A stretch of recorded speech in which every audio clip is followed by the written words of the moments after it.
সামনে কার্যত বক্তৃতা দিতে আসিনি। আমি এসেছি সেই সমস্ত মজলুম মানুষের কণ্ঠ হয়ে কথা বলতে, যারা বিগত আমলে নিজের সন্তান হারিয়েছেন, স্বামী হারিয়েছেন, কেউ কেউ স্ত্রী হারিয়েছেন, কেউ কেউ ভাই হারিয়েছেন, কেউ কেউ বোন হারিয়েছেন, অবশ শিশুরা তাদের পিতাকে হারিয়েছে। জালিম শাসক তাদেরকে নির্মমভাবে খুন করেছে। আমি তাদের হয়ে আপনাদের সামনে আজ দাঁড়িয়েছি। এরকম যাদেরকে এই দুনিয়া থেকে নির্মমভাবে বিদায় করা হয়েছে, জীবনের ঝুঁকি নিয়ে চেষ্টা করেছি তাদের ঘর দুয়ারে পৌঁছে যাওয়ার, তাদের চেহারাগুলো দেখার, তাদের বুকের আকুতি এবং চোখের চাহনি বুঝার। আমি ওই সমস্ত সন্তানহারা মা এবং বাবা, স্বামীহারা স্ত্রী এবং পিতাহারা সন্তানের চোখের কোনায় পানি দেখে নিয়ে আমি দেখেছি রক্তের ফুটা।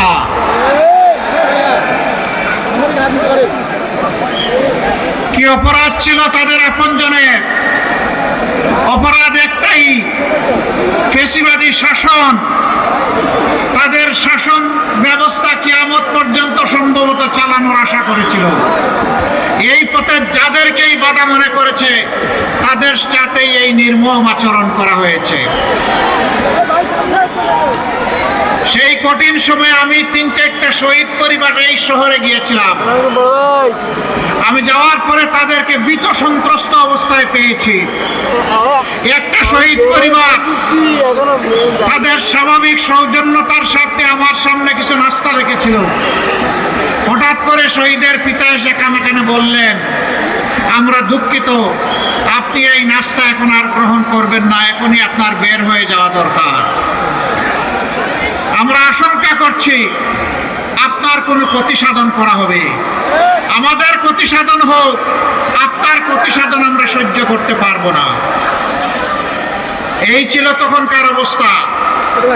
সম্মানিত বন্ধুগণ, আপনারা তো সাংবাদিক নন, পেশাদার, আপনারা একটু বসেন।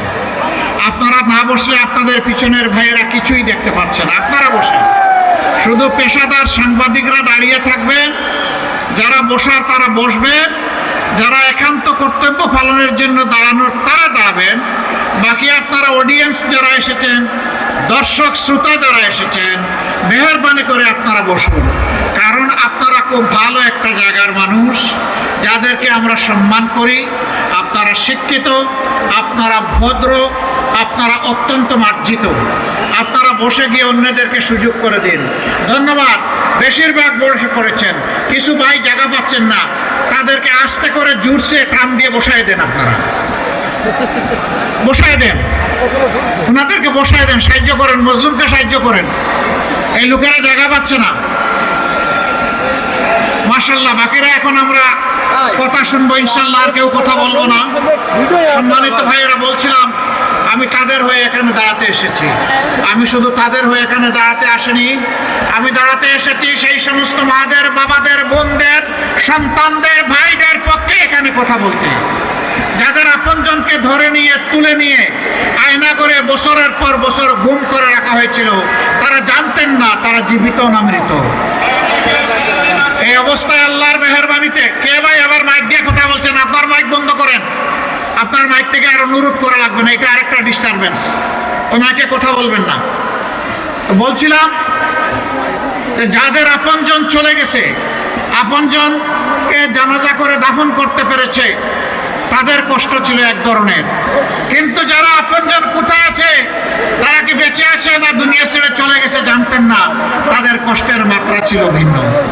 অনেকে রাতের বেলা ঘুম ভেঙে উঠে হাউমাউ করে কাঁদতেন, ও আমার বুকের দন, তুমি কোথায় আছো? আল্লাহ কি তোমাকে বাঁচিয়ে রেখেছেন? আমি কি তোমাকে আমার বুকে আবার ফেরত পাবো? শিশুরা দেয়ালের মধ্যে বাবার ছবি আঁকতো, ও বাবা তুমি ফিরে আসো, তুমি কোথায় আছো? অনেক দিন তোমাকে দেখি না। আমরা যখন তাদের কাছে গিয়েছি, আমাদের কণ্ঠ স্তব্ধ হয়ে এসেছে। তাদেরকে সান্ত্বনা দেওয়ার কোনো ভাষা আমরা খুঁজে পাইনি। আল্লাহ তাআলা আমাদেরকে মেহেরবানি করে 24-এর 5ই আগস্ট এই দুঃশাসনের জাতাকল থেকে মুক্ত করেছে, কিন্তু এখনো অনেক মা তার সন্তানকে ফেরত পায়নি, অনেক শিশু তার বাবাকে ফেরত পায়নি, অনেক বোন তার স্বামীকে ফেরত পায়নি। যদি তারা জানতো যে তাদেরকে খুন করে অমুক জায়গায় কবর দেওয়া হয়েছে, অন্তত কবরের পাশে গিয়ে মাটি চয়ে একটু সান্ত্বনা নিতে পারত। সে সুযোগটা এখনো তারা পাচ্ছে না। আমি তাদের হয়ে আজকে এখানে দাঁড়িয়েছি। সম্মানিত ঝিনাইদহবাসী, আমি ওদের হয়ে দাঁড়িয়েছি যেই মা বোনেরা আল্লাহর দ্বীনের পক্ষ নেওয়ার কারণে দফায় দফায় তাদেরকে গ্রেফতার করে কারাগারে পাঠানো হয়েছে, রিমান্ডে নেওয়া হয়েছে, সম্মানহানি করা হয়েছে। কি অপরাধ? অপরাধ আর কিছু না, ওমা নাকামু মিনহুম ইল্লা আইয়ুমিনু বিল্লাহিল আজিজিল হামিদ। তারা আল্লাহ তাআলাকে রব মেনে নিয়ে তাকে সবচাইতে মহাপরাক্রমশালী শক্তিশালী বলেছিল, আর বলেছিল আমরা কোনো মানুষের প্রশংসা করি না, আমরা প্রশংসা করি কেবল আল্লাহ রাব্বুল আলামিনের। এই জন্য আমাদের মা বোনের গায়ে হাত দিয়েছে, বিব্রত করেছে, কষ্ট দিয়েছে। আমি তাদের হয়ে আজকে এখানে দাঁড়িয়েছি। আমি ওই সমস্ত 18 কোটি মানুষের হয়ে এখানে দাঁড়িয়েছি সিন্ডিকেট করে, যাদের পকেট থেকে জোর করে টাকা নেওয়া হয়েছে, চাঁদাবাজি করে যাদেরকে কষ্ট দেওয়া হয়েছে, রিমান্ডে নিয়ে নির্যাতন করে মোবাইল ওপেন করে দিয়ে বলেছে তোর মাকে বল, তোর বাবাকে বল টাকা নিয়ে আসতে। আমি সেই মজলুম মানুষগুলোর পক্ষে এখানে দাঁড়িয়েছি। আমি আপনাদের কাছে জানতে চাই, সেই ফেসিবাদ কারো গাড়ে ভর করে বাংলায় আবার চলে আসুক, আপনারা কি তা চান?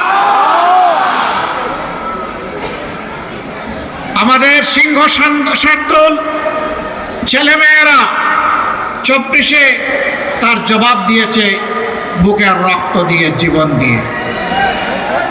আমি তাদের প্রতি এবং যাদের কথা আজকে বললাম সকল শহীদদের প্রতি গভীর শ্রদ্ধা নিবেদন করছি।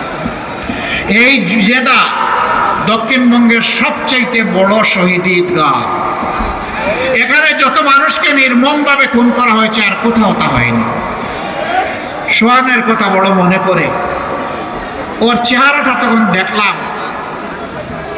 ওকে হত্যা করার পর চোখ যখন ওরা খুলে ফেললো, কি নির্মম, কি নিষ্ঠুর। তার মা বলেছিলেন, ওরে তোমরা আমার বুকের দুধ কেড়েই যখন নিয়ে গেলে তখন তার দুইটু চোখ কেন তোমরা উপড়ে ফেললে?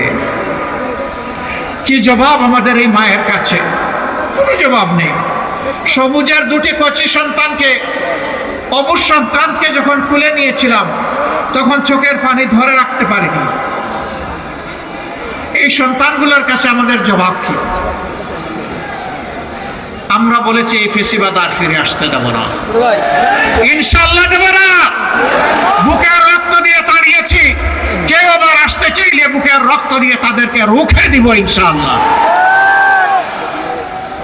প্রিয় ঝিনাইদহবাসী, আমি জানি এই এলাকায় মানসম্মত শিক্ষা প্রতিষ্ঠান নেই। শিক্ষা প্রতিষ্ঠান যেমন নেই, স্বাস্থ্যসেবা নিশ্চিত করার জন্য তেমন কোনো মেডিকেল কলেজ বা বিশেষায়িত হাসপাতালও নেই। আমরা ঘোষণা করেছি ইনশাআল্লাহ পর্যায়ক্রমে আল্লাহ যদি আমাদেরকে সুযোগ দেন, তাহলে পর্যায়ক্রমে বাংলাদেশের প্রত্যেকটি জেলায় আমরা সরকারি মেডিকেল কলেজ গড়ে তুলব ইনশাআল্লাহ। শুধু মেডিকেল কলেজ গড়ে তুলে দূরে থেকে চেয়ে চেয়ে বসে থাকবো না। সবগুলা মেডিকেল কলেজকে উন্নত প্রযুক্তি সমৃদ্ধ করে দক্ষ জনবল দিয়ে এমনভাবে পরিচালিত করা হবে যাতে সংশ্লিষ্ট এলাকার জনগণ স্বস্তির সাথে তাদের স্বাস্থ্যসেবার অধিকার সানন্দে স্বেচ্ছায় এখানে এসে তারা ভোগ করতে পারে। আমরা মাঝে মাঝে দেখি চিকিৎসকরা অনেক সময় মফস্বল জেলাগুলার মেডিকেল কলেজে আসতে চান না। তার 3টা কারণ। নাম্বার 1, তাদের সন্তানদেরকে লেখাপড়া করানোর জন্য মানসম্মত শিক্ষা প্রতিষ্ঠান থাকে না। নাম্বার 2, নিজেদেরও স্বাস্থ্যসেবা নেওয়ার মতো পর্যাপ্ত ব্যবস্থা থাকে না। নাম্বার 3, এইখানে তাদের সন্তানদের পরিবারের সদস্যদের কর্মসংস্থানের কোনো ব্যবস্থা থাকে না। আমরা ঘোষণা করেছি ইনশাআল্লাহ আমরা কর্মবান্ধব পরিবেশ সারা বাংলাদেশে গড়ে তুলব। সম্মত শিক্ষা প্রতিষ্ঠান গড়ে তুলব, প্রাইমারি থেকে একদম ইউনিভার্সিটি পর্যন্ত। 18 কোটি মানুষের দেশ। এই দেশে শিক্ষা ব্যবস্থাকে ঠিক না করা পর্যন্ত জাতিকে ঠিক করা সম্ভব নয়। একটি বেটার এডুকেশন ছাড়া একটা বেটার নেশন আমরা গড়তে পারবো না। এই জন্য শিক্ষায় অবশ্যই আমরা গুরুত্ব দেব। তখন ওই চিকিৎসক বন্ধুটি আর নিজেকে নিয়ে বিপদে পড়বেন না। সম্মানিত ভাইয়েরা, শুধু চিকিৎসক না, এই ধরনের বহু পেশায় দক্ষ মানুষ এখানে আসতে চায় না। আমরা তাদেরকে পরিবেশ নিশ্চিত করার পরেও যদি কেউ না আসেন, তার বিপক্ষে রাষ্ট্র ব্যবস্থা নিতে ভুল করবে না। রাষ্ট্রের অর্থ আপনার পিছনে খরচ করা হচ্ছে, এই প্রতিষ্ঠানের পিছনে খরচ করা হচ্ছে সেবার জন্য, কাজের জন্য। অন্য জায়গায় বসে থেকে এখান থেকে টাকা নেওয়ার জন্য নয়। ভুল বুঝবেন না, শুধু চিকিৎসক না, সকলের প্রায় একই অবস্থা। প্রিয় ঝিনাইদহবাসী, এই জেলার যোগাযোগ ব্যবস্থা আলহামদুলিল্লাহ যতটুকু আছে, কিন্তু আরো বহু করার প্রয়োজন রয়েছে। এখান থেকে যদি পাশের জেলা যশোরে যেতে চান, কোনো রোগী নিয়ে হয়তো সেখানে আপনি মুভ করতে চান, সেখানে একটা মেডিকেল কলেজ আছে, আরো উন্নত কিছু চিকিৎসা প্রতিষ্ঠান আছে, স্বাস্থ্যসেবা প্রতিষ্ঠান আছে। রাস্তার এমন বেহাল দশা যে রাস্তায় রোগী অর্ধমৃত অবস্থায় হয়ে যাবে। কেন? এই এলাকার কি কোনো মা বাবা নাই? সরকারের কি 2টা চোখ নাই? সরকারের কি ম্যান পাওয়ার নাই? এইখানে কি পিডিবি, রোডস অ্যান্ড হাইওয়েজের লোকেরা নাই? তাহলে ভৌত এবং যোগাযোগ অবকাঠামো কেন তৈরি হচ্ছে না, কেন এটাকে রিপেয়ার করা হচ্ছে না? তার একটা মাত্র কারণ, রাষ্ট্রের টাকা চুরি করে, লুটপাট করে রাষ্ট্রের তহবিলকে ধ্বংস করে ফেলা হয়েছে। আমরা আপনাদেরকে কথা দিচ্ছি, আল্লাহ যদি আপনাদের ভোটের সমর্থনে আমাদেরকে সেই জায়গায় পৌঁছান, যারা আমাদের টাকা চুরি করেছে, জনগণের টাকা চুরি করেছে, ওদের পেটের ভিতরে হাত ঢুকাইয়া সেখান থেকে বের করা হবে ইনশাআল্লাহ। এটা দেশে হোক বিদেশে হোক, এটা বদহজমি হবে, এটা হজম করতে পারবে না ইনশাআল্লাহ। এ টাকা ফেরত এনে রাষ্ট্রীয় কোষাগারে জমা দিয়ে দেশের উন্নত এবং জনগণের খেদমতে এটাকে ইনশাআল্লাহ ব্যয় করা হবে। যদি চুরি বন্ধ করা যায়, চুরি হওয়া টাকা যদি ফিরিয়ে আনা যায়, আমরা গভীরভাবে আশাবাদী মাত্র 5টা বছর লাগবে, বাংলাদেশের চেহারা পাল্টে যাবে ইনশাআল্লাহ। যারা যুবক বন্ধুরা আছো, তোমাদেরকে বলতে চাই, তোমাদেরকে আমরা কোনো বেকার ভাতা টাতা দেব না। বেকার ভাতা দিয়ে তোমাদেরকে আমরা অপমানিত করতে চাই না। আমাদের যুবকেরা কারো কাছে বেকার ভাতা চায় না। আমাদের যুবকেরা তাদের দক্ষতার, যোগ্যতার স্বীকৃতি চায়, তারা হাতে হাতে কাজ চায়। আমরা কথা দিচ্ছি, তোমাদের প্রত্যেকের হাতে মর্যাদার কাজ তুলে দেব ইনশাআল্লাহ। মা বোনদের কথা দিচ্ছি, 24-এ আপনারা জীবন বাজি রেখে ঢাকা সহ সারা বাংলাদেশে আপনাদের সন্তানদের সাথে রাস্তায় এসে লড়াই করেছেন। আমরা আপনাদের কাছে কৃতজ্ঞ। এমন বাংলাদেশ আমরা আপনাদের জন্য গড়ে তুলতে চাই, আপনাদের গৃহে, যাতায়াত অবস্থায়, চলাচলে এবং কর্মস্থলে 3 জায়গায় ইনশাআল্লাহ আমরা আপনাদের জন্য শতভাগ নিরাপত্তা এবং মর্যাদা নিশ্চিত করব। কোন জালিম আপনাদের দিকে চোখ তুলে তাকানোর সাহস করবে না। আর যদি কেউ করে, রাষ্ট্র তার চোখ উপড়ে ফেলবে। আল্লাহ রাসূল বলেছিলেন, আল্লাহর দেওয়া হেদায়েতের ভিত্তিতে ও বিশ্ববাসী, আজকে তোমাদেরকে এমন একটি শাসন সমাজ ব্যবস্থা উপহার দিয়ে যাচ্ছে, সানাত ইয়েমেনের সানা থেকে মরক্কোর হাজারাবাদ পর্যন্ত এই দীর্ঘ রাস্তা একজন তরুণী, তম্বি, যুবতী একাকী রাস্তা অতিক্রম করবে, আল্লাহ ছাড়া আর কাউকে ভয় করবে না। আমরা সেই দেশটিই দেখতে চাই, তার জন্যই আমরা লড়ে যাচ্ছি। মা বোনরা আমাদের ইজ্জতের, আবেগের ঠিকানা। আমরা প্রত্যেকে মা বোনদের গর্ভ থেকে এই দুনিয়ায় এসেছি। 285 দিন গর্ভে থেকে তাদেরকে কষ্ট দিয়েছি। দুনিয়ায় এসেও কষ্ট দিয়েছি, বুকের দুধ চুষে চুষে খেয়েছি, আর সেই বুকের উপরে পেশাব পায়খানা বমি করেছি। মা শীতে কিংবা গ্রীষ্মে কখনো তার আদরের দুলাল দুলালিকে বিরক্ত হয়ে ছুঁড়ে মারেন নাই, বরঞ্চ উল্টা চুমু দিয়েছেন। সেই মায়ের ঋণ পরিশোধ করার কোনো শক্তি আমাদের নেই। আমাদের ওই মায়েদের ইজ্জত দিয়ে যারা টানাটানি করবে, তাদের দিকে যারা অসুরের চোখ দিয়ে তাকাবে, তাদের দিকে যারা হাত বাড়াবে, সেই সবগুলো হাতকে অবশ করে দেওয়া হবে ইনশাআল্লাহ। আমরা যদি মায়ের সন্তান হয়ে থাকি, তাহলে মায়েদের পাশে এভাবেই আমাদেরকে দাঁড়াতে হবে।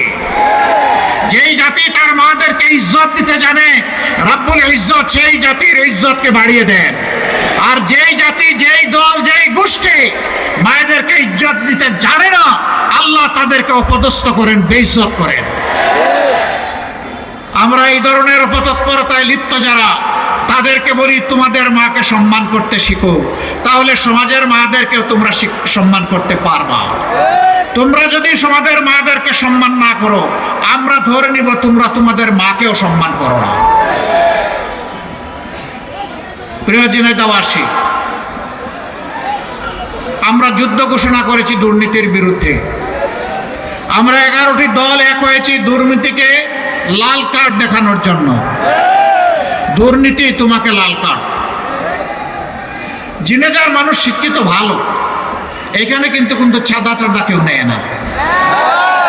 এটাও নেয়, আগের চেয়ে কম রেটে নেয়। হ্যাঁ, বিভিন্ন জায়গায় জিজ্ঞেস করেছি, কয় যে রেট বাড়ায় দিস। লজ্জা করে না? মানুষ কেটে কুটে রুজি করতে চায়, আর তোমরা গিয়ে সেই মানুষের উপর চাঁদা চাও। যদি তোমাদের পেটে ক্ষুধা থাকে, তোমাদের জন্য দুইটা সমাধান। একটা হলো ছেড়ে দাও, আল্লাহ আমাদেরকে যে রিজেক্ট দিয়েছেন তার থেকে তোমাদেরকে আমরা ন্যায্য অংশ দিয়ে দেব, মিলেমিশে হালাল রুজি খাবো। এটা যদি পছন্দ না হয়, রাস্তার পাশে গিয়ে ভিক্ষা করো, কিন্তু কারো কাছে চাঁদা চাইও না। ভিক্ষা করা হারাম নয়, চাঁদা চাওয়া হারাম। হারাম ছেড়ে দাও। এরপরে তোমাদের জন্য সুসংবাদ, আমরা এদেশের যুবকদের হাতে কাজ তুলে দিতে প্রতিশ্রুতিবদ্ধ। তোমরাও এদেশের যুবক, তোমাদেরকে আমরা সম্মানের কাজ তোমাদের হাতে তুলে দেব ইনশাআল্লাহ। সেদিন আমরা মিলেমিশে প্রিয় বাংলাদেশ গড়ব। তাই আমাদের স্লোগান হচ্ছে, অনৈক্য নয়, বিভক্তি নয়, ঐক্যবদ্ধ বাংলাদেশ। আপনারা সেই বাংলাদেশের সাথে থাকবেন ইনশাআল্লাহ।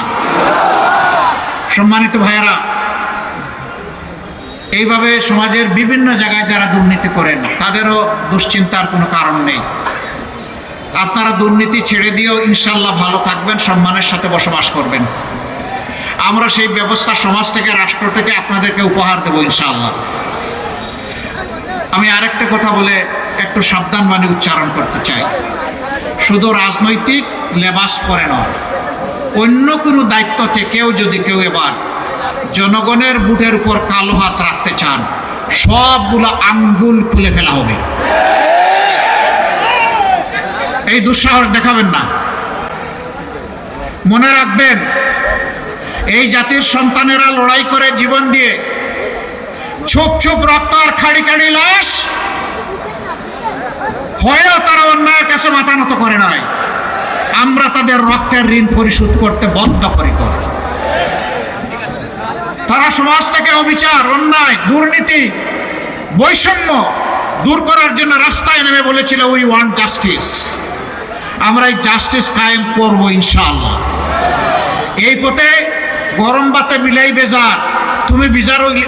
তুমি যদি বেজার হো, মন খারাপ করো, ও বিড়াল, তোমার জন্য আমার করার কিছু নেই। আমরা এগিয়ে যাব ইনশাআল্লাহ মুক্তির মঞ্জিলের দিকে। যতক্ষণ পর্যন্ত এই জাতির মুক্তি না হবে, আমাদের লড়াই অব্যাহত থাকবে।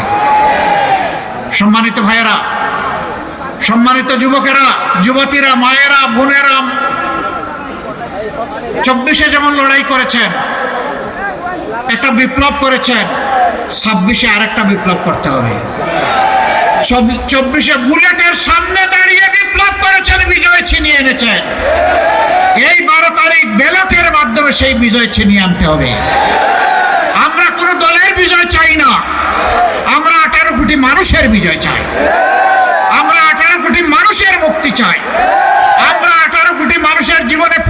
পরিবর্তন চাই, আমরা শান্তিতে নিরাপদে বাঁচতে চাই, আমরা আমাদের যুবকদের নিয়ে সামনে ঝাঁপ দিতে চাই, এই দেশকে নিয়ে আমরা এগিয়ে যেতে চাই, বিশ্বের দরবারে মাথা উঁচু করে দাঁড়াতে চাই। তার জন্য 11 দলের আজকের এই প্রয়াস। আমরা কথা দিয়েছি ক্ষমতায় বসে আমরা সম্পদ বাড়াবো না, বাড়াতে দেব না। আমরা সম্পদ বাড়াবো জনগণের নেতাদের নয়। একজন নেতা হয় 5 বছরে তার সম্পদ হয়ে যায় 500 গুণ। গরিব মানুষ খেতে পারে না, হাড় ভাঙ্গা পরিশ্রম করে কাঁপে, তাদের পয়সাগুলোও চুরি করে ওরা 500 গুণ সম্পদ বৃদ্ধি করে। প্রত্যেক বছর জনপ্রতিনিধিরা বাধ্য থাকবেন তাদের এবং তাদের পরিবারের সদস্যদের সম্পদের হিসাব দিতে। কড়ায় গন্ডায় আপনারা সেই হিসাব আদায় করে নেবেন, ছাড় দিবেন না। আপনার আগে এমন ছিল, এখন এটা হলো কেন? যদি যখন সেই রকম স্বাভাবিক কিছু, আর যদি দেখেন জায়গা আছে, এদের জন্য বুক ভরা দোয়া করবেন। নদীগুলো মরে গেছে, আপনারা পদ্মার চোয়া পেয়েছেন। নদী মরা মানে মাটি মরা, মাটি মরা মানে আমার মার হাহাকার। আমরা ইনশাআল্লাহ, নদী শাসন নয়, নদীকে আমরা ভালোবাসবো ইনশাআল্লাহ। এই নদীকে নাব্যতা ফিরিয়ে দেওয়ার জন্য যা দরকার তাই করা হবে। এর বহুমুখী উপকারিতা রয়েছে, এটা বলার কোনো দরকার নেই, আপনারা ভালো করে বুঝেন। আমরা এই সবগুলো ফিরিয়ে আনবো একে একে, আল্লাহ চাইলে, আমাদেরকে শক্তি দিলে। সবচেয়ে বড় কথা, আমরা দুর্নীতিবাজদের হাত ইনশাআল্লাহ তাআলা লাজিম ব্যান্ডেজ করে মুষ্টিবদ্ধ করে দেব, ওরা আর হাত বাড়াতে পারবে না। আপনারা থাকবেন আমাদের সাথে? তাহলে এবার আসুন, একটা কথা আমাকে এখান থেকে স্মরণ করিয়ে দেওয়া হয়েছে। ঝিনাইদহ কোনো রেল লাইনের ছোঁয়া পায়নি।